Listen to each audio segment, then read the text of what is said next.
And now onto the trends. Let's dive into 3 rising trends shaping the future of packaging. 1. Circular economy. A global study by First Mile and McKinsey found that over half of consumers worldwide are willing to pay more for products from brands taking action on plastic pollution.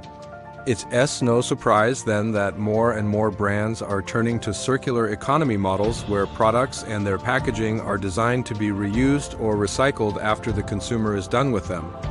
One great example of this is the work of the French company Eco Emballages, which makes compostable and biodegradable packaging from natural materials like bamboo and sugarcane pulp. Or take TerraCycle, an American company that manufactures packaging made from ocean-bound plastics. Their technology allows brands to use recycled ocean plastic across different types of packaging, whether it's flexible pouches, bottles, caps, straws, cutlery, or even multi-layer rigid plastic. This not only diverts waste from landfills, but also reduces the need for virgin fossil fuels. There's a lot to unpack here. On one hand, we have emerging technologies and innovative solutions tackling plastic pollution head-on. Yet at the same time, we're seeing that innovation alone won't cut it. We also need policy changes to ensure these new solutions get adopted and scaled at the speed and at the level that is required. Take extended producer responsibility schemes, for instance. EPR holds producers accountable for the end-of-the-life management of their packaging, encouraging them to design more sustainable packaging in the first place. In fact, EPR has been proven to reduce packaging waste by up to 60%. That's why we've seen countries like Chile and France introduce national EPR programs for packaging. And we're also seeing cities like Vancouver in Canada implement EPR programs at the local level. But while governments and producers work on the supply side of things, consumers too have a role to play. As the demand for circular and sustainable packaging rises, so will the supply. So let's take a look at what consumers are doing to drive this trend forward. Next up, refillable products. Imagine going to the supermarket and filling your own containers with the groceries instead of having them prepackaged in plastic bags or cardboard boxes. Sounds pretty neat, doesn't it? Well, it's becoming a reality for some lucky ones thanks to the rise of package-free grocery stores like Refill Revolution in Germany or the Package Free Shop in Australia. But you don't necessarily need to go to a specialized store to enjoy this model. Companies like Loop are working with major CPG brands to develop and distribute refillable products directly to consumers' homes. They deliver products in sleek, reusable containers and charge a small deposit for them. Once the product is empty, consumers can return the packaging to be cleaned and refilled, reducing the need for single-use packaging in the process. Now, the beauty of this model is that it applies to almost any type of product, from food and beverages to personal care and even cleaning supplies. But its most significant advantage is how it addresses the issue of plastic pollution at the source. By eliminating single-use packaging, Loop keeps millions of pounds of plastic out of landfills and incinerators every year. Now, although refill stations and services like Loop are still niche, there are clear signs that they're gaining traction. In fact, a recent survey by First Mile and McKinsey found that nearly half of U.S. consumers are interested in package-free shopping options. They're particularly drawn to the convenience and affordability of refill stations.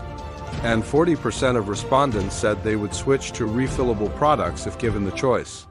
These numbers are music to the ears of entrepreneurs like those behind Unpackaged Market, a zero-waste grocery store based in London. Since its launch in 2019, the market has expanded from a single store to an online platform delivering package-free groceries to customers' doorsteps. The concept is simple. Customers place their orders online and collect them at one of the market's designated collection points, all without generating any packaging waste. What's more, Unpackaged Market offers a wide range of products from everyday essentials to hard-to-find specialty items. There's something for everyone, and that's part of the appeal. The market provides a convenient and sustainable alternative to traditional grocery shopping, which is why it's no surprise that it's become a hit with environmentally conscious consumers. Still, there are challenges to overcome for refill stations to become the norm rather than the exception. One big one is cost. Refill stations often have higher upfront costs compared to traditional packaged products. For instance, Loop's model requires an initial investment in durable packaging and reverse logistics infrastructure, and unpackaged stores need to invest in their own delivery fleet and technology platform, not to mention the cost of staff training and store design. The good news is that there are ways to make refill stations more affordable, such as through government subsidies and tax breaks for businesses that adopt sustainable packaging models.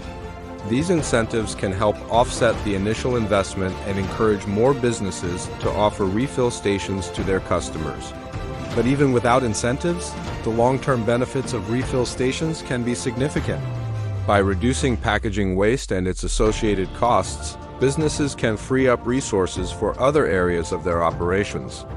Plus, they'll be able to attract a new wave of environmentally conscious consumers who are looking for more sustainable shopping options. In the end, the shift towards refill stations and other circular economy models is inevitable. With consumers demanding more transparency and sustainability from the brands they buy from, refill stations are becoming more popular, but there's still room for improvement. Now, before we move on to the next trend, let's move on to our third trend. Zero waste swaps. Videos showing people swapping out conventional products for eco-friendly alternatives are super popular with Gen Z audiences. Think of it as a practical application of the circular economy principle. Instead of buying something new, people are finding creative ways to reuse or repurpose everyday items, reducing waste and saving money at the same time. Let's start with one of the most common examples, beeswax wraps. These reusable cloths are a great alternative to plastic wrap for storing food. Not only are they more sustainable, but they're also safer for food storage since they don't contain any harmful chemicals like BPA. Similarly, people are ditching disposable paper towels for reusable cloth towels. And the best part is that you probably already have one in your kitchen drawer right now. But it's not just about replacing one item with another. It's also about changing our mindset when it comes to consumption. Take clothing, for instance. Instead of throwing away old clothes, people are learning how to mend them or repurpose them into something new. Platforms like YouTube and TikTok are filled with tutorials on how to do just that. This trend is driven by a desire to reduce waste and save money, but it's also fueled by a growing awareness of the environmental impact of our consumption habits. By embracing zero waste swaps, consumers are taking control of their own sustainability journey and making a positive impact on the planet one swap at a time. So there you have it. 3 exciting trends shaping the future of packaging, circular economy, refillable products, and zero waste swaps. Which one resonates with you the most? Let us know in the comments below. And if you enjoyed this video, please give us a thumbs up. Until next time, remember to stay curious and keep those packaging ideas coming.